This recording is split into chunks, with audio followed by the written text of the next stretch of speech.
Hello everybody, this is Fun Police and I am back with a Company of Heroes 3 video, and this one is related to the battle groups, as I have recently found that people had dumped a lot of the pre-alpha content, and this included lists for pretty much what the battle groups are going to look like and the abilities. A few pointers before we go ahead and get into these are that, one, we don't know the CP values of these. Those just aren't listed anywhere that people seemingly could access. Two is that these aren't set in stone. For several of these doctrines, there was just like several abilities within a single selection. Like, for example, if you go to the right path option 1, and it have like it's this and this and this, but it's not a choice. And it was a bit confusing, but I've tried my best to put what makes sense to me. But I can't say that this is exactly what it is, but I think it is a good representation of it. It also is a lot easier to read since I've done up these really basic graphics to help kind of visualize what they're going to be. And if you enjoy this video today, make sure to like and subscribe, because I'm definitely going to do more of these and more Company of Heroes content once we get another alpha or pre-alpha, whatever they end up calling it. Definitely very excited for that game. It's one of the ones I'm the most excited for. And also make sure to comment down below on the ability or unit that most excite you, especially if you're going to play the Wehrmacht faction, which is the one I'm covering today. There's some things that were expected, but also some really exciting things that I'm happy to see are actually coming back to the series after kind of being ignored in Company of Heroes 2. Without further ado, let's get into the first battle group, this one, Breakthrough. It is seemingly an aggressive one that also has some powerful armor options. And I'm sure, as everybody can see, we got the tiger down there at the bottom. But let's start off at the top left and work our way down there. So the first option on the left path is either Rapid Construction or an Opal Blitz. Rapid Construction was an ability that existed within Company of Heroes 1 for the US faction. I believe it had a different name, but it was essentially all of their vehicles had an increased build time. They had shorter build times. And Rapid Construction probably is going to be a similar thing, seeing as this faction or this battle group is at least this tree is based around seeming armor. And I expect Rapid Construction probably just gives you faster timings for all of your vehicles. They maybe build twice as fast or something like that, and you save 10, 15 seconds on building them. This could be a very interesting effect and could really, lead to some powerful timings, because as we've seen in Company of Heroes, even just like 15 extra seconds can be enough for you a vehicle to force away an infantry and, turn the momentum of a match, in a way that you get to take control of several key points.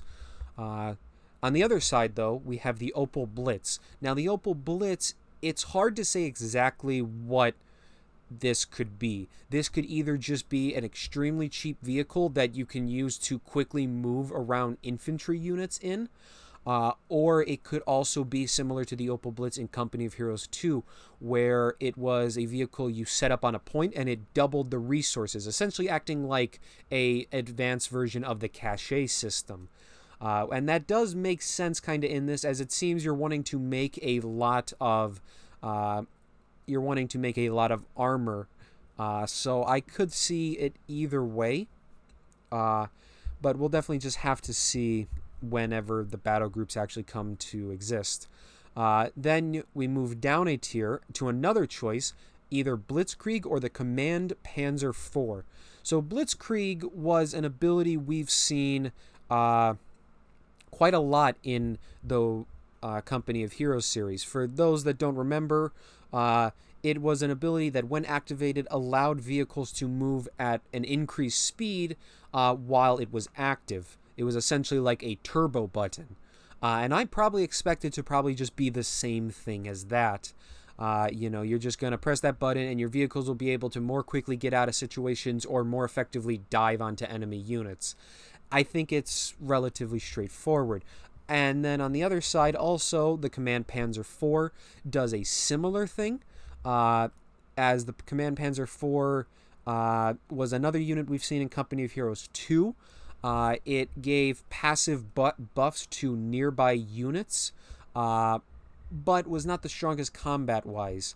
Now, the interesting question is whether this is going to be a short-barreled Panzer IV or a long-barreled one. And that is something that will probably affect how it's costed. A short-barreled one will largely be effective against like infantry and lighter vehicles and can't fight other medium tanks, and will probably be a lot cheaper.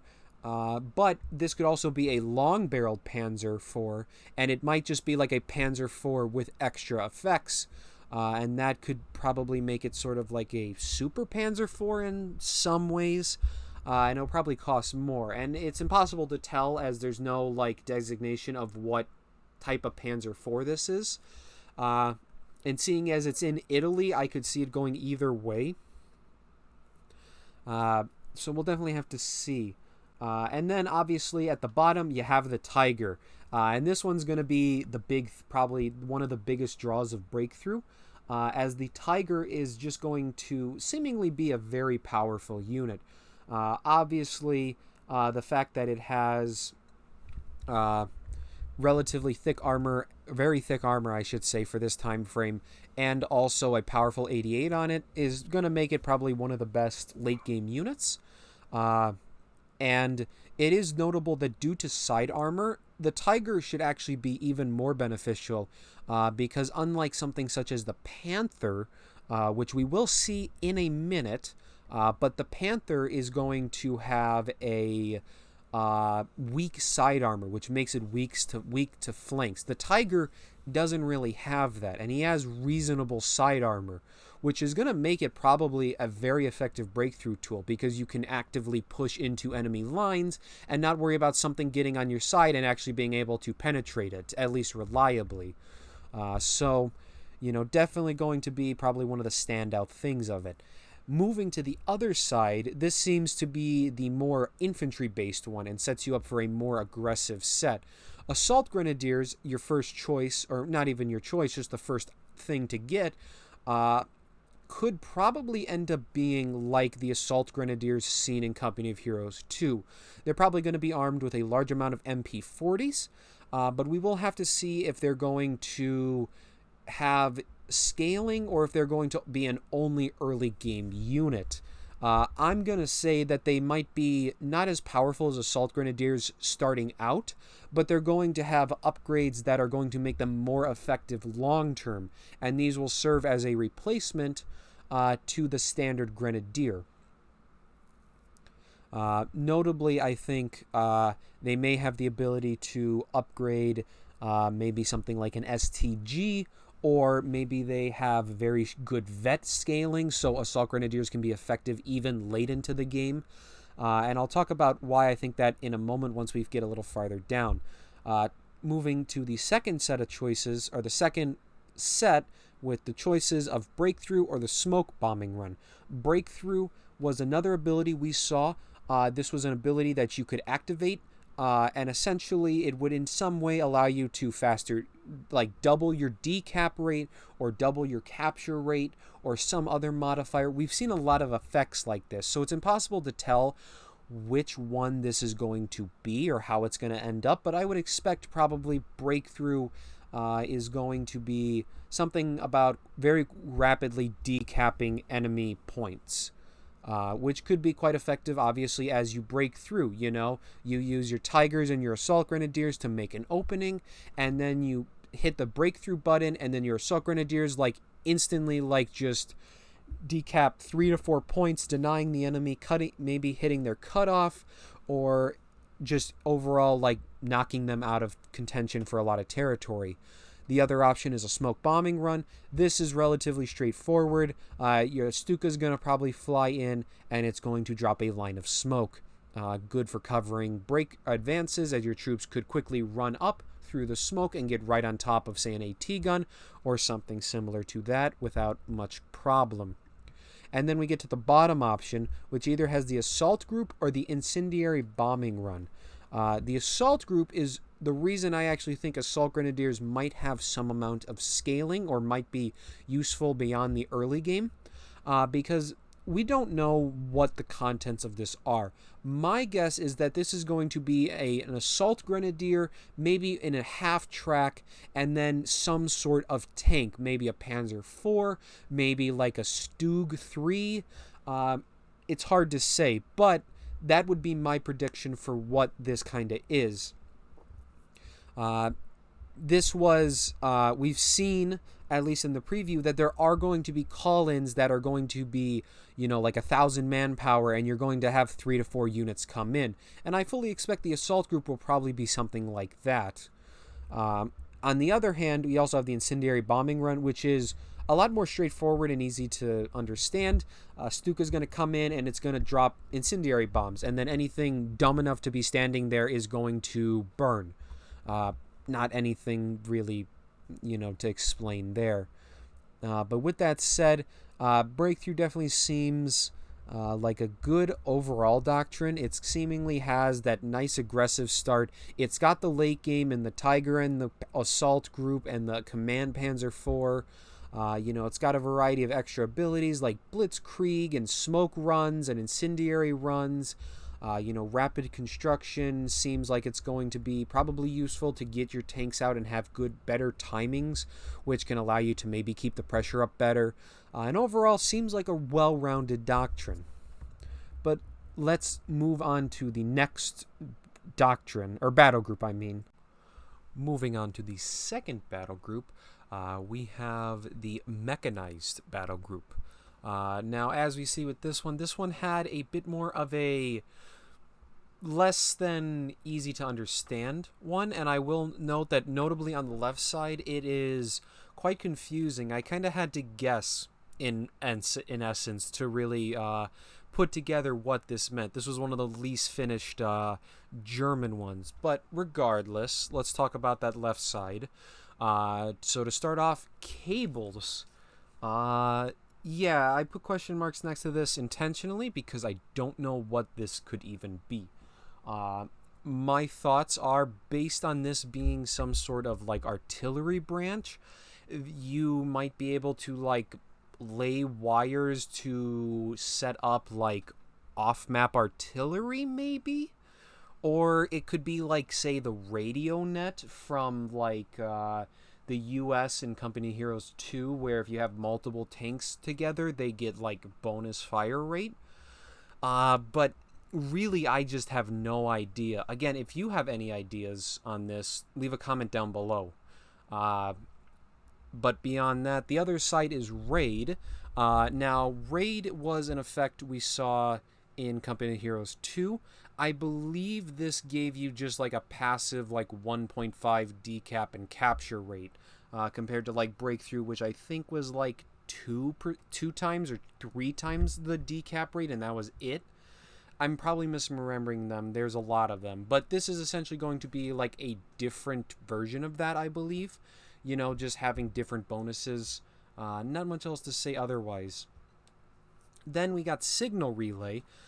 Signal Relay could also be similar to the radio net seen on some of the Shermans on Company Heroes 2. If you have multiple tanks, this could either be an upgrade on them. This could be a passive effect. It quite depends. But it's probably going to be something based around having like multiple vehicles, or maybe if you have like certain vehicles that can upgrade this, and then that makes your artillery abilities cheaper or charge faster or something like that. And then we move on to the bottom one, which has the Wesp, or the Light Artillery Barrage. The Wesp is going to be exciting. I believe this was the artillery piece seen in Company of Heroes 1. And as such, it's going to act similar to the on-map units such as the Priest that we saw in Company of Heroes 2. But still, being able to build that, and have a mobile version is going to be quite nice. You know, it's going to definitely be a good artillery barrage unit, and just overall be able to, you know, harass. Probably it's going to have a regular HE barrage and then probably a smoke barrage. That would be my guess. And then maybe this is the unit that benefits the most from signal relay with faster cooldowns. We'll have to see. And then on the other side, you have light barrage. Light barrage is pretty basic. It's going to be probably the exact same thing as seen in some of the austere commanders from Company of Heroes 2. You're going to pay a modest munition cost, and then you're just going to barrage the area with some artillery, and it'll just be a nice little barrage. Cheap, probably spammable, or nearly spammable, and overall probably quite effective. On the other side, you have crew repairs or smoke canisters for the right side first choice. Crew repairs is what it sounds like. Your crews are just going to have the ability to repair their tanks. Probably going to cost a small munition fee, but saves either allows you to more quickly repair your tanks alongside some engineers, or allows your tanks to heal themselves even if an engineer unit is not nearby. On the other side, smoke canisters. This is probably similar to Panzer Tactician from Company of Heroes 2. Smoke canisters, you're probably going to activate a button and then smoke will drop around the tank and you'll be able to successfully pull out of there. Both of these seem to help allow you to just save your tanks in a more neat fashion. Then you have the Stug Assault Group, or a half-track towed flak. The Stug Assault Group is like the assault group that was seen in the previous doctrine. You're probably going to get several units. I would expect, at least my guess, is probably going to be, obviously, you're going to get a Stug 3 out of this, because obvious. And then it's probably going to have an infantry unit coming alongside it, but it may also be just like 2 Stugs together. You may just get like 2 Stugs in this, and that's it. Or maybe you'll have like, you know, say a Stug and a Panzer Grenadier arrive, or maybe like 2 Grenadier units and a Stug arrive, and it just helps bolster your forces. We'll have to see. The other side is the half-track towed flak. Now, it's hard to say what flak this is because there's no mention of like what unit this is, but notably this is a really cool effect, and it's one of my favorite, is that seemingly we're having the ability to tow stuff, at least in some form. I don't know if this is going to be like a universal thing that any half-track can tow like AT guns or flak cannons, but I think at least this will be interesting. My bet is that this is going to be a flak 30, which is a unit that is in the Wehrmacht already, and it's essentially like a super form of an MG. If you can imagine like the 2-centimeter flak that you saw in Company of Heroes 2, imagine that, but mobile, and it has the setup to fire. Probably going to be a similar thing here, but it's going to get towed around by a half-track. Now, can you drop it off from the half-track, or do you have to finagle it to where you have to spin around the half-track, kind of like the M15 that was seen in that is in the U.S. roster from Company of Heroes 2? That all remains to be seen. Then we get the final unit, the Panther. This is the second heavy tank. Notably, I would say this is going to be the better tank brawler, but it is also notably going to be weaker to flanks. But either way, it's going to be very powerful. I like that there is like now a bit more of a distinction, and I also really like that the Panther is not a base roster unit. The Panzer IV seems to be kind of the ultimate like tank for the Wehrmacht, and that's going to make like playing with just the base units a lot easier to balance. Unlike in Company of Heroes 2, where the Panther kind of forced like the Allies to always have, you know, their tank destroyers and tons of AT because the Panther is just going to bully over any like medium tank. You know, now it's you got to pick this battle group to get it. You know, and it'll definitely be powerful, but with side armor, like I mentioned previously, the Panther had low side armor, meaning that it's going to be like insanely powerful in a head-on confrontation, but if you can get around the side of it, even some of the smaller tanks or tanks that normally don't have a chance are going to probably be able to pen it reliably and probably be able to get close to killing it. But we'll have to see. how this all works. So overall, Mechanized seems like a mix of improving your tanks and having strong tanks alongside a variety of artillery options. So definitely seems uh, interesting in that regard. Definitely benefits from, just having that extra artillery piece, similar to the last one, which had some of the airstrikes. This one's got more direct fire, and the Wesp notably gives you that extra and more continuous harassment of the enemy. And then the Panther obviously is just going to be another powerful late game. That probably makes this one of the better late game doctrines. Not doctrines, battle groups. I just got the doctrine stuck in my head. Apologies. But anyway, let's skip on to number 3. Moving on to the third doctrine, we have what is the Mountain Battle Group. And this one's got a lot of different choices in it. So starting on the left side, you have a choice between Tactical Sprint and Medical Supply Drop. Both of these are things we've pretty much seen in Company of Heroes 2, or even, I believe, 1. Tactical Sprint is very simple. Practically all of your infantry units are going to have a basic ability that, when activated, allows them to rapidly move, essentially run to whatever position you tell them to. Pretty basic. We've seen that in various games. On the other side, Medical Supply Drop is another one we've seen. Probably some aircraft flies over and will drop medical crates. We'll have to see if this is like the ones from the Austere Commander, the Luftwaffe Supply Doctrine, which was not only healing, but also provided a temporary combat boost for units that used it.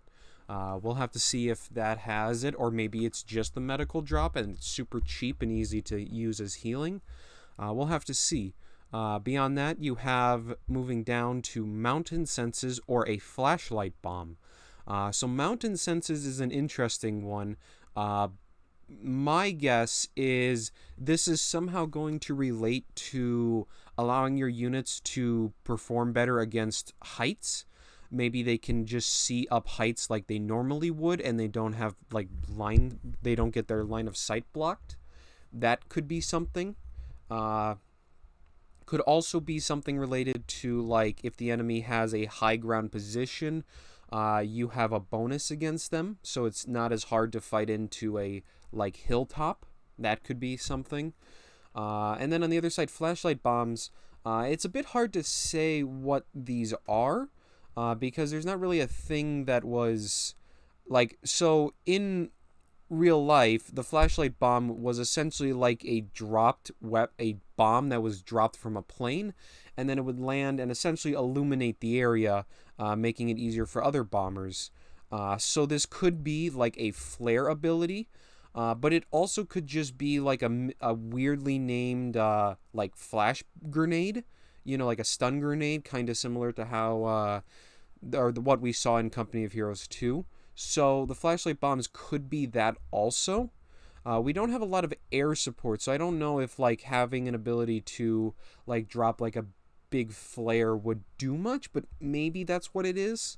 And then we move down one. You either get Zeal or Close Air Support AT Loiter, and this is a split. So Zeal is... We haven't seen anything like this, but I'm going to make a guess that if you pick this, it's like a passive improvement to your infantry. Whatever that is hard to say, but I would assume, we can just imagine it's your infantry have minus 10% received accuracy, so they're harder to hit, or they maybe get a little more health, or they have a little more accuracy. Seeing how it's competing against an AT Loiter, I think there's definitely a case for it to probably be a passive effect, although it could also just be an activated effect. You activate this and your infantry just fight better for the duration of the ability. And then obviously the other side is the AT Loiter is probably really powerful. Probably Stukas will fly around and then drop bombs on any tanks that get within their range. Probably going to be effective at shutting down enemy armor, notably like the heavy tanks that you run into, like say a Churchill or something. And that's where the AT loader probably has its uses. Then we move on to the right side. And the right side is a lot less choices, but definitely some very powerful things. The first things first is the Jabriggsjäger. So we're getting the mountain troops. These guys I'm expecting to probably just have like bonuses against high grounds or take extra benefit from high grounds. Maybe they like just ignore the penalties that come from like high terrain, since Jabriggsjägers were trained to be mountain troops. That would be like, I think, the easiest thing that makes them stand out is that like they can assault a hill effectively compared to other troops. This also notably is that based on how this tree looks, this right side tree, it looks like the Jabriggsjäger are going to be very cheap. So they may actually be like a replacement infantry. Like you can get these out super quickly, and then you can quickly go down the rest of the branch. Speaking of that, moving on to the second tier, the Kettenkrad can either equip an AT gun or a Liege support gun. So the Kettenkrad, for those that aren't aware, is the Wehrmacht's ultralight vehicle. It comes out immediately. It can cap territory. It's extremely light. It's essentially a motorcycle with a sidecar on it, or roughly like that. You can imagine it like that. But this allows it to essentially arm itself to be more relevant. What the AT gun is hard to say. It could be something like a Panzerschreck mounted on it, but there's also a variety of other guns, but I would expect probably like a Panzerschreck is put on it, or, like some of the converted Panzerschrecks, like the Raketenwerfer, which was essentially a Panzerschreck on a carriage, so that could maybe be something. Or the Kettenkrad can also get the support gun, which is an artillery piece, and probably allows it to just be a harassing, like, mobile mortar.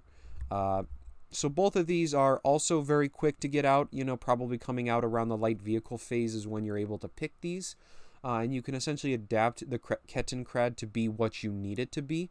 Obviously, the AT gun gives you like a fast mobile source of AT that can help deal with like allied light vehicles, while the support gun is probably better tuned if the enemy is like spamming machine guns, has their own mortars, or is just in a really hard to attack position. And then moving on to the bottom one, you have the SD KFZ 231 8-Rad. So the 8-Rad is a light vehicle. Notably, it's got a distinct profile, and if you look it up, it's not hard to recognize it. But one of the big things is that this is very much just a light vehicle.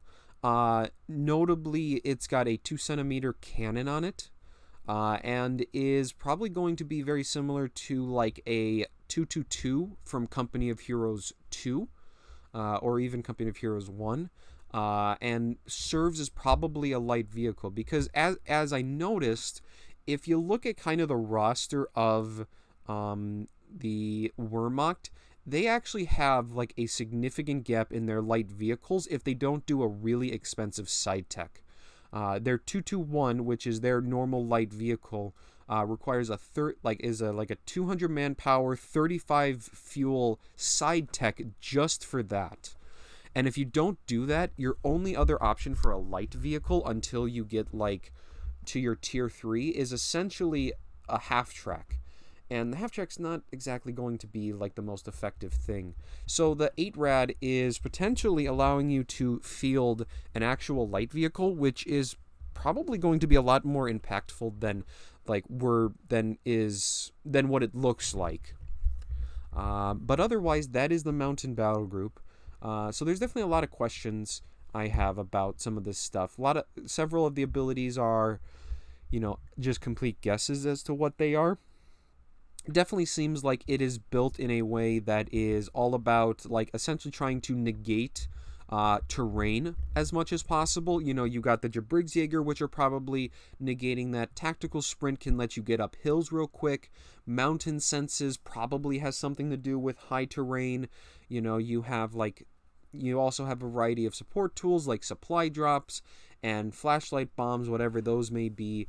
And then you also have supposedly a light vehicle and ways to enhance your light vehicles early on through like the Kettenkrad upgrades and the 8-Rad, which might make this a more aggressive battle group that quickly can unlock a lot of its abilities, and then win through having just a much better early to mid game, and then late game it has like close an AT loiter, so it's not completely defunct, but it definitely has, like, compared to the last couple we've seen, this is a battle group that doesn't have as much late game hitting power, but probably has more early game potency.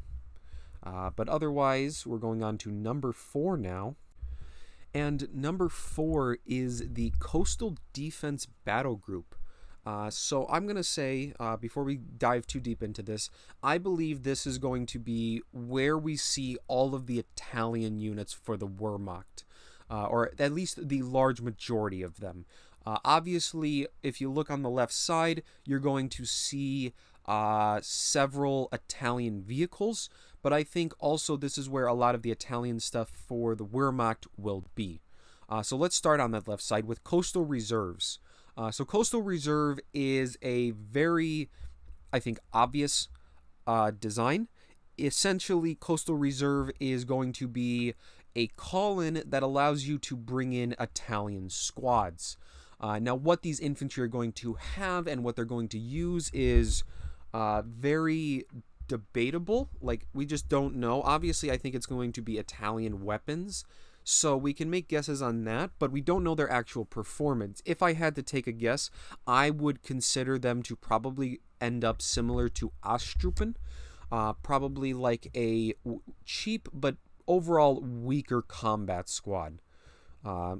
Or maybe they're able to be like they could also be like moderate troops, like maybe they're like sort of like an in-between of like the various German units, and have like various upgrades to them. Like they could maybe get SMGs or AT rifles or something like that, and they're able to kind of act as like a middle between like Panzer Grenadiers and the Jaeger Light Infantry, and they can kind of cover, depending on which one you tech into.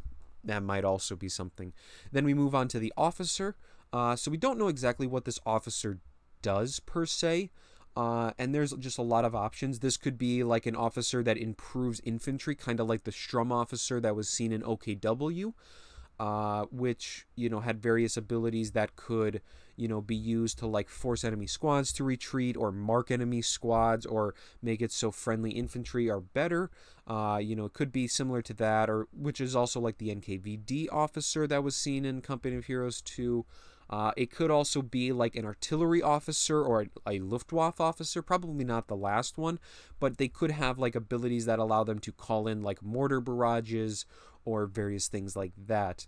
It could also just be like a small combat squad that nearby infantry get like a bonus to their combat, like better defense, or they have more accuracy while the officer is nearby.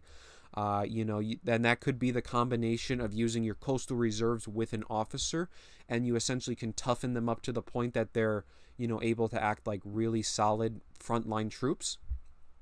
It's hard to say, but definitely it'll be something around that area.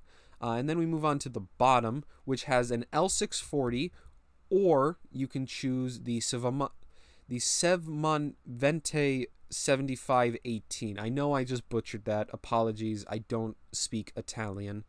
But the 75... So the L640, I want to point out, was listed as just a basic L640. But within the files, there was also mentions of an L640 that was a flamethrower variant. So, although this is potentially just like an L640, and this could be like a light vehicle similar to the 8-Rad that we saw previously, I also would not be surprised if this ends up being a flamethrower variant, which is essentially going to be just an anti-infantry monster.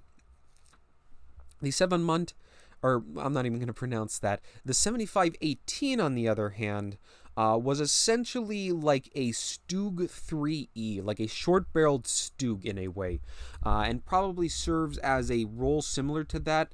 It's a mixture of like an anti-infantry piece, and it could be seen as like a smaller Brumbar, and probably also has an artillery barrage within it. And the 75, could probably come out, depending on when its tech arrives, it could be, a somewhat early arrival. But I think that overall makes sense that these would be two vehicles that are focused around anti-infantry and that can arrive quite quickly. Or maybe I'm incorrect and the L640 is just like a regular one, and then it's like a light vehicle similar to the 8-Rad. On the other side, you have a lot of choices. You have withdrawal or artillery flares. Withdrawal is probably going to be on an officer, or maybe it's just going to be like an activated ability. But withdrawal is going to probably let you just recall infantry units for a small manpower return. And notably, this is going to allow you to probably better fine-tune your infantry. So, for example, if you, say, get a bunch of Coastal Reserve infantry early on, to have a better early game, and then late game they're just kind of there, and you don't want to just kill them off, to free up population space, withdrawal allows you to get a bit of a refund and also take them off the field. So that is probably a useful ability to better sculpt a late-game army. Or even you can just kind of recall a squad and then build like a better squad if you need to do that. You also have artillery flares. This is an ability that we've seen in a couple different nations and factions and across the games. But artillery flares, essentially, you're going to pick an area, and the artillery will fire some flares, and it'll illuminate the area for a short while. Now, whether or not this is going to have like a range, like maybe you have to build certain artillery pieces in order to have this, or if this is just like you can have vision anywhere on the map you choose, remains to be seen. Will they go down that path, like they did with OKW, which had problems with it? We'll have to see. Then you have man the defenses and sector artillery as the second choice on the right path. Man the defenses is could mean a couple different things. This could be an ability that you could activate, and essentially your infantry get cover bonuses. It could just be like a passive way to improve your units. Or this could be another call-in like the Coastal Reserves, and maybe it is like a bigger form of that, But instead of just like getting like some Italian infantry, maybe we see like Italians that are crewing like team weapons, like machine guns and like a Pac 40, like an AT gun, or maybe even like an artillery piece. And all of that could be potential things to have in there. But both of those could have various effects. Then on the other side, you have sector artillery. So we'll have to see if sector artillery is like the version from Company of Heroes 2. As within Company of Heroes 2, this is an ability that you can only use on the defenses because you can only select friendly territory. Will this sector artillery be one that you can call in onto enemy territories? My bet would be no, because this is a very defensive-based doctrine, and it seems like sector artillery is just going to be the same thing as it was previously. But there's always the chance that maybe it can be used offensively. And then we move down to another tier, which is emergency supplies and coastal batteries. So emergency supplies, it's hard to say what exactly this is. This could be... My bet would be something similar to the supply drops that was seen in a couple of the austere commanders. Essentially, it's an airdrop that drops like a variety of fuel, munitions, and like some weapons that can be crewed. And you're able to quickly get those resources you need to build like a tank like a Panzer IV or a Brumbar when you need it. You also got munitions to fire off artillery or whatever. And then you have like AT weapons that your crews can quickly start crewing in order to help try to deflect enemy units. On the other hand, the coastal batteries, is probably just like a powerful artillery piece. If anything, this is probably just going to be like a heavy artillery barrage. You select an area, these batteries will just launch a heavy barrage in the area, and that's, all she wrote. So overall, coastal defense, definitely have to see how some of this ends up, but obviously I think it's exciting that we're seeing, like, this is where the Italian units, I would be willing to bet that Coastal Reserves at least has Italian squads within it. And then obviously there's the Italian tanks at the bottom left. Then on the right side, you have a variety of artillery pieces alongside some ways to seemingly sculpt a better army or quickly get some defensive tools on the field when you need it. And overall, it doesn't seem to have like as much late game as I talked about with the Tiger or the Panther. One's breakthrough or mechanized because it doesn't have a heavy tank, but it does have a lot of artillery pieces. So this could be a powerful, like team game maybe. You're able to quickly bolster your forces, and then you just have a variety. Like artillery flares might just be like a strong enough reason because you can get visuals on enemy artillery pieces and then just like obliterate them with coastal batteries. Maybe sector artillery can be aggressively used, but that may be enough to make it, an effective tool. With that said, we got 2 more to go, so let's move on to number 5. So the defense battle group is the one up next. For this one, we are going to start on the left with either the weapon supply bunker or the reinforced bunker. So the weapon supply bunker is probably the more, is the more vague one as to what its exact effects are, as there's a reasonable option to either have it be like a place that maybe could deploy team weapons, or it could even be something more like wacky, like it's a weapon rack style thing. So you build it, and then the bunker will deploy several like weapon racks, and it will allow your infantry to pay a munition price, and they can pick up weapons. Maybe it'll have like a Panzerschreck rack, and any squad can pick up a Panzerschreck for 60 munitions or something like that. And I should mention that both of these are probably going to be upgrades for the basic bunker. That's what seemingly makes the most sense for me, because normally the bunker only has like the ability to upgrade a machine gun. So this is going to allow it to upgrade into whatever the weapon supply is, and then a reinforced bunker. Speaking of which, the reinforced bunker is pretty straightforward. You're going to upgrade the bunker, and then you will be able to reinforce and probably heal squads that are nearby it. Useful for maybe creating a forward position, or even just a place that is easy enough to rally around. Moving down to option number 2 on the left, we have an early warning system or defensive artillery. The early warning system is a very interesting one. We've seen something similar in Company of Heroes 2, notably on the OKW Overwatch Commander. We've had an effect that was like this, although it started out with essentially just being flares you can plant on positions alongside tripwire flares, but it was quickly bundled together with things like Goliaths and other things, but those are already in other elements. So it'll be interesting to see what exactly this is.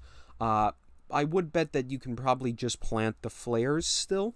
That's the thing that makes the most sense to me, but maybe it's something else entirely, like maybe the first point, maybe it's like an ability that is passive, and every couple minutes the first point that gets like captured, triggers a flare, and you don't have to actually plant them. But we don't know for certain, but my guess would be you probably can just still plant flares as you want in order to know where the enemy is.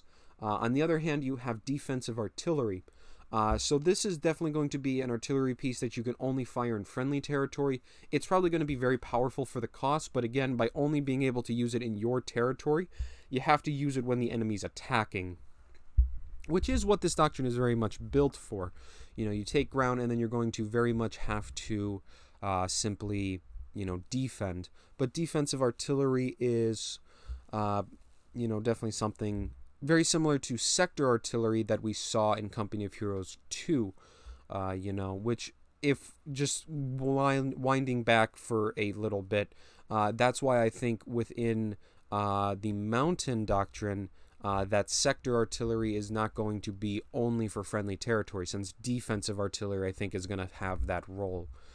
Then moving down to the bottom one, we finally get some offensive artillery options, either a white phosphorus barrage or a heavy artillery barrage. So the white phosphorus barrage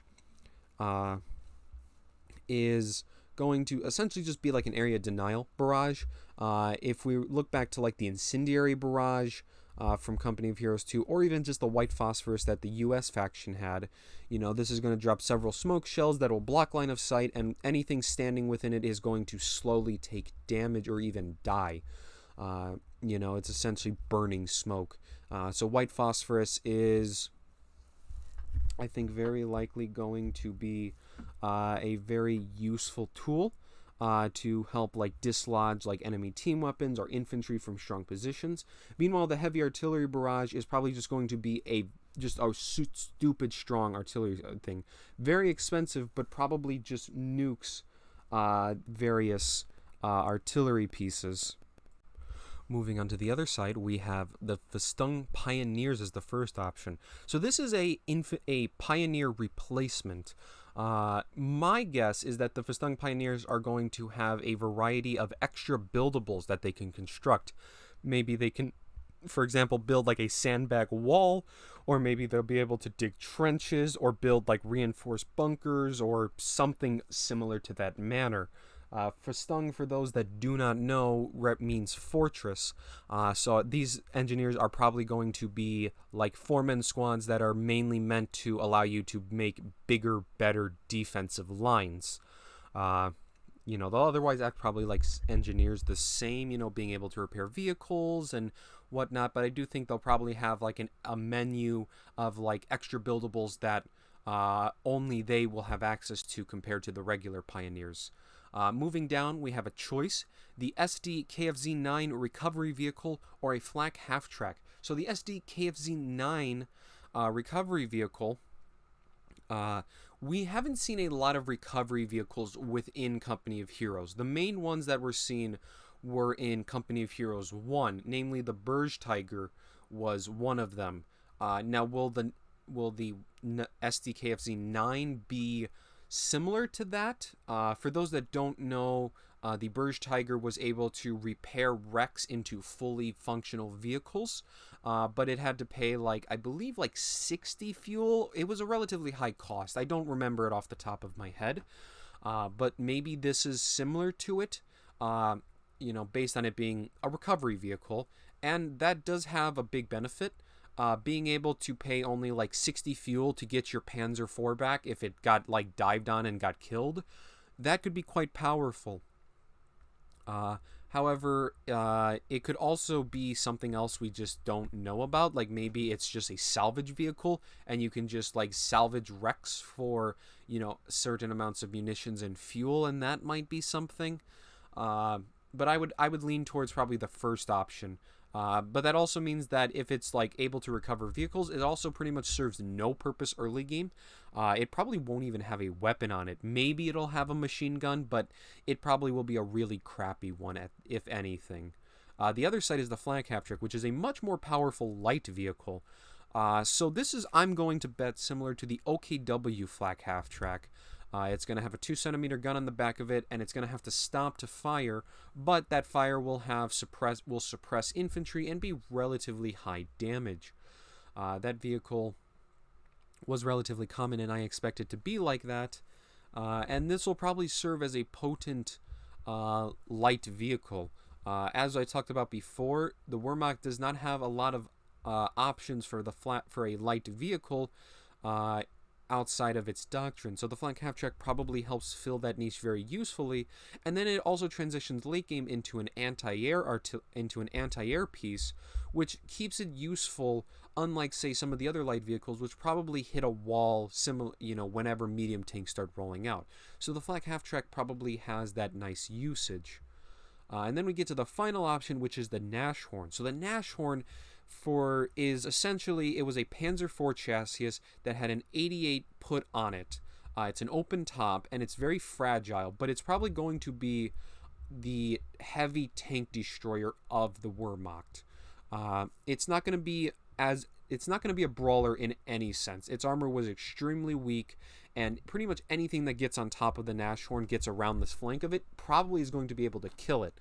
However, if you can build a good defensive position and support it well, the Nashorn probably is going to have, incredible range and probably some of the highest penetration, able to probably penetrate and kill anything that it encounters. And I think that's where the Nashorn probably is going to end up, and that's probably going to be an excellent late game thing, combined with the fact that you also have a lot of artillery options, the recovery vehicle, and defense honestly looks like an excellent team game commander. In terms of a smaller mode like 1v1, it still has some things, but honestly I see this more as a team game commander.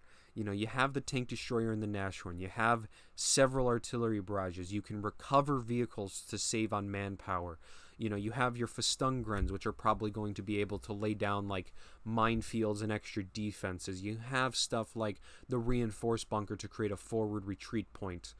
All this stuff should add together to make this probably an excellent thing to pick for team games. With that, we're moving on to the last doctrine for the Germans, and honestly one that I'm probably one of my favorite. So let's just go right into it.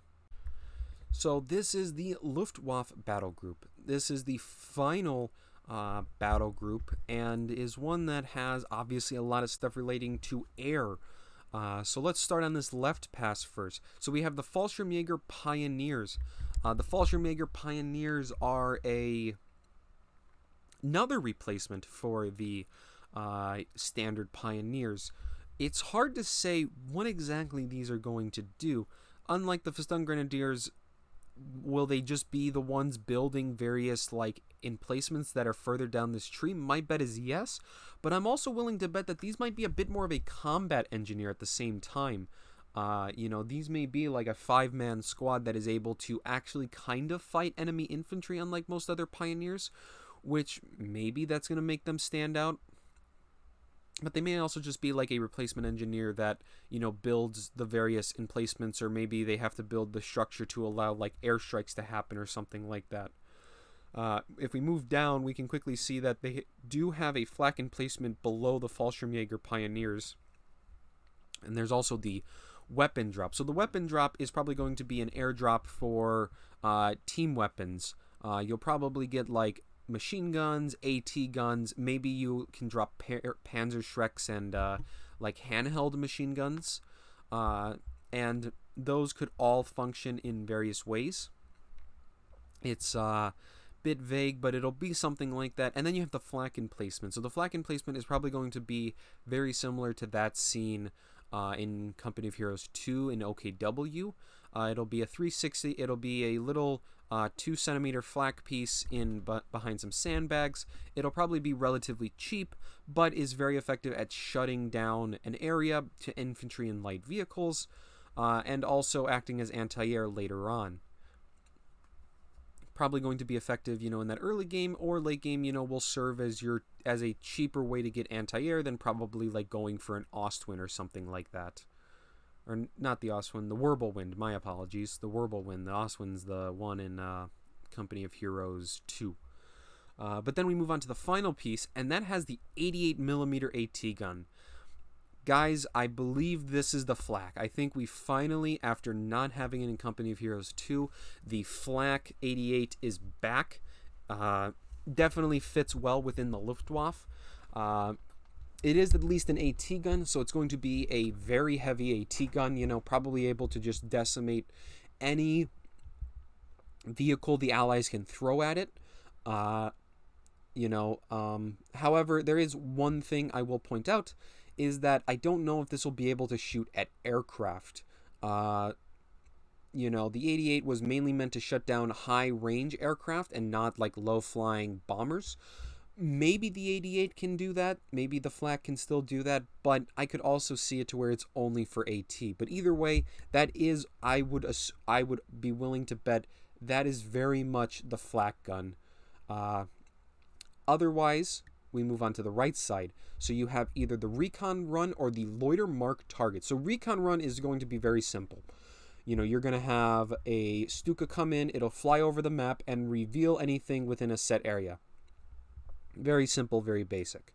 The other option is the loiter mark target. So this is an interesting one. And here's my bet of what it is. The loiter mark target is going to be an ability you activate, and a Stuka will fly around and will loiter in an area. Any enemy unit that walks into that area are going to have the mark target ability applied, which essentially is going to make them easier to shoot at and easier to do damage to by giving you more accuracy against them. And this will help to essentially be an area where you can kind of it's almost like a passive, strafing run. It's not itself doing any damage, but it's able to essentially circle around and mark the various targets, and make it easier to attack enemy units within an area. Then we move down and we get the Fallschirmjäger. So these are the German paratroopers. They're probably going to be pretty elite troops. They're probably going to be expensive but very powerful. I absolutely expect them to be able to upgrade FG-42s, but they may also contain other groups. The interesting question is whether or not they're going to be airdropped or not. There were actually Fallschirmjäger airdrops within Italy when they were quickly redeployed. So will they be able to drop behind enemy lines? Or are they going to be somewhat similar to just an elite ground troop? Maybe they've already infiltrated the battlefield, similar to a lot of commando units that were seen in Company of Heroes 2. Both options would work, but I definitely will be interested to see which one ends up working with the Fallschirmjäger. Then we move on to the final ones, which has some powerful airstrikes. You have butterfly bombs or a Stuka dive bombing. So butterfly bombs we've seen before, but it's going to just be a relatively expensive but highly effective anti-infantry airstrike. Butterfly bombs, essentially a bunch of these bombs are dropped into an area, they all explode, and pretty much any infantry in the area are murdered. On the other hand, you also have the Stuka dive bombing, which is also a pretty standard one. A Stuka will do a dive bomb. It'll probably drop a super heavy bomb onto an area, and anything that gets hit in the small blast radius dies. That ability we've seen a lot. It probably will also be able to neutralize points, as that is an effect that the dive bombings have had in Company of Heroes 2. But overall, the Luftwaffe battle group is one that is pretty exciting for me. I really like that we're getting the flak again. I'm very excited that the flak 88 is coming back after not being there in Company of Heroes 2. Obviously, you also have a fair amount of anti-air options with the flak emplacement, and then you just have a variety of airstrikes alongside elite infantry. It's not as powerful as some of the other doctrines in the late game, but I think it's definitely going to have a lot of potency because of the dive bombing, because of the butterfly bombs. It's got the recon runs that can help sight for artillery. It can do weapon drops, which probably are useful to help others in team games. And the 88 flak is probably going to be a really powerful option to shut down an area from enemy armor dives. But overall, that is it in terms of the doctrines. So that's all the German doctrines. Definitely a lot of interesting stuff within all of them. We've seen, so just for reference, that means that we have one doctrine that has a Tiger, one doctrine that has a Panther, one has a Nashorn, and then the other three don't have any heavy tanks within them, but seemingly make up for it with a lot of artillery pieces or other various tools, or things that should hopefully make them.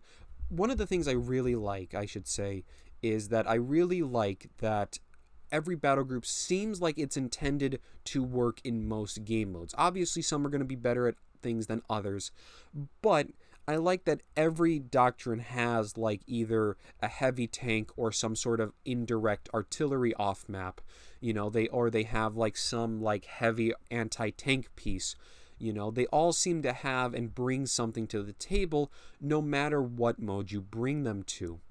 You know, if you're going to play a 1v1, Luftwaffe still probably has a usefulness because of like recon runs and butterfly bombs and Fallschirmjägers.